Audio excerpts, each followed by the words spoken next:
श्री स्वामी समर्थ. तुम्हा सर्वांचं माझ्या चॅनलमध्ये मनापासून स्वागत आहे. तर बघा, आता काही दिवसांमध्येच होळी येत आहे. 2026 मध्ये होळी कोणत्या दिवशी आपल्याला साजरी करायची आहे, होळी कोणत्या दिवशी आपल्याला पेटवायची आहे, त्याचबरोबर यावर्षी चंद्रग्रहण सुद्धा आहे. हे कधी आहे, त्याचा काळ कधी आहे, आपल्याला होळी जी आहे ते कोणत्या दिवशी पेटवायची आहे, त्याचबरोबर ग्रहण काळाचे वेद जे आहे ते कधीपासून आहेत, गर्भवती महिलांनी काय नियम पाळावे, वृद्ध आजारी व्यक्तींनी काय नियम पाळावे, याबद्दलची संपूर्ण माहिती मी तुम्हाला आजच्या व्हिडिओमध्ये सांगणार आहे. व्हिडिओ पूर्ण बघा जेणेकरून तुम्हाला संपूर्ण माहिती मिळेल. जर तुम्ही चॅनलवर नवीन असाल तर चॅनलला सबस्क्राईब करायला मात्र विसरू नका आणि व्हिडिओला लाईक करायला मात्र विसरू नका. तर बघा, 2026 मध्ये हुताशनी पौर्णिमा जी आहे ते फाल्गुन पौर्णिमा, त्या दिवशी आपण होळी साजरी करत असतो. तर या दिवशीच आपल्याला होलिका दहन सुद्धा करायचं आहे. हे जे आहे यावर्षी 2026 मध्ये सोमवार 2 मार्च 2026 रोजी आलेले आहे. या दिवशीच आपल्याला संध्याकाळी होलिका दहन करायचं आहे. प्रदोष काळाच्या नंतर 6च्या नंतर आपण होलिका दहन जे आहे ते करू शकतो. तर बघा, पौर्णिमा तिथी जी आहे ते 2 मार्च 2026 रोजी संध्याकाळी 5:56 सुरू होईल आणि 3 मार्च 2026 रोजी संध्याकाळी 5:08 संपेल. तर यामुळेच आपल्याला जे होलिका दहन जे आहे ते आपल्याला 2 मार्च 2026 रोजी संध्याकाळी करायचं आहे. यानंतर आता दुसऱ्या दिवशी 3 मार्च 2026 रोजी जे आहे ते चंद्रग्रहण आहे. चंद्रग्रहण जे आहे ते सूर्योदयापासूनच आपल्याला याचे वेद काळ जे आहे ते सुरू होत असल्याने आपल्याला सकाळपासूनच याचे नियम जे आहे ते पाळायचे आहे. वेद काळामध्ये पौर्णिमा सुद्धा असल्यामुळे आपण कुळधर्म, पूजा अर्चना, अभिषेक जे आहे ते आपल्याला करता येईल.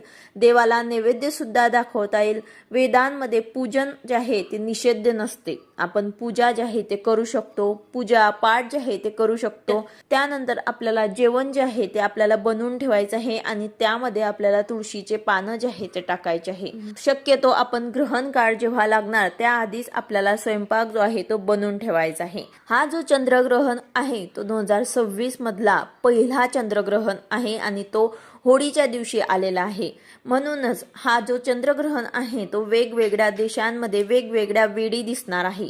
भारतातही ते दिसणार आहे. त्यासाठीच आपल्याला याचे नियम जे आहे ते पाळायचे आहे. 3 मार्च रोजी हे खड्डग्रास चंद्रग्रहण आहे. हे ग्रहण जे आहे ते दुपारी 3:20 सुरू होत असून संध्याकाळी 6:47 संपेल. मात्र भारतामध्ये हे ग्रहण संध्याकाळी 5:60 ते चंद्रोदयापासून सुरू होईल आणि ते संध्याकाळी 6:47 असेल. तर चंद्रग्रहणाच्या 9 तास आधी आपल्याला सूतक जे आहे ते कालावधी जो असतो तो सुरू होत असतो.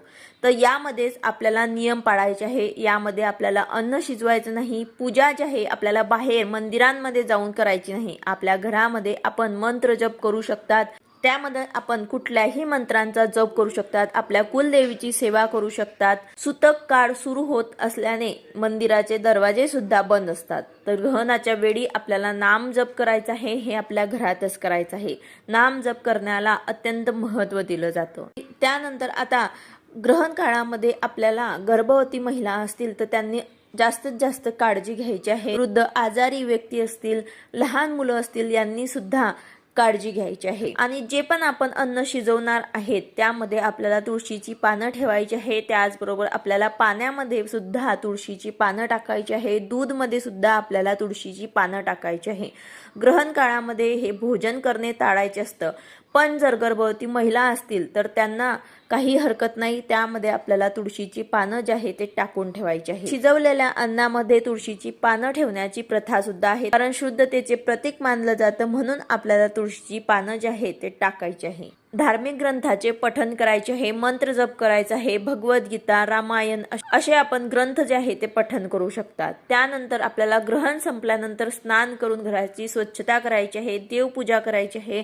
त्याचबरोबर ग्रहणामध्ये आपल्याला धारदार वस्तू जे आहे ते वापरायचे नाही आहे. बाहेर जाणं टाळायचे आहे. शिवण करायचं नाही आहे. काही नवीन वस्तू आपल्या खरेदी करायची नाही. त्याचबरोबर आपल्याला काही शुभ गोष्टी ज्या आहेत ते करायच्या असतील तर ते सुद्धा आपल्याला या ग्रहण काळामध्ये करायच्या नाही आहे. तर अशा प्रकारे आपल्याला होळी जी आहे ती 2 तारखेला साजरी करायची आहे. आता त्याचबरोबर आपण पौर्णिमेला जो आहे तो सत्यनारायण सुद्धा करत असतो. तर सत्यनारायण आपल्याला कधी करायचा आहे तर तो आपल्याला 3 तारखेला करायचा आहे. कारण आपण उदय तिथीनुसार जे तिथी असते ते आपण धरत असतात.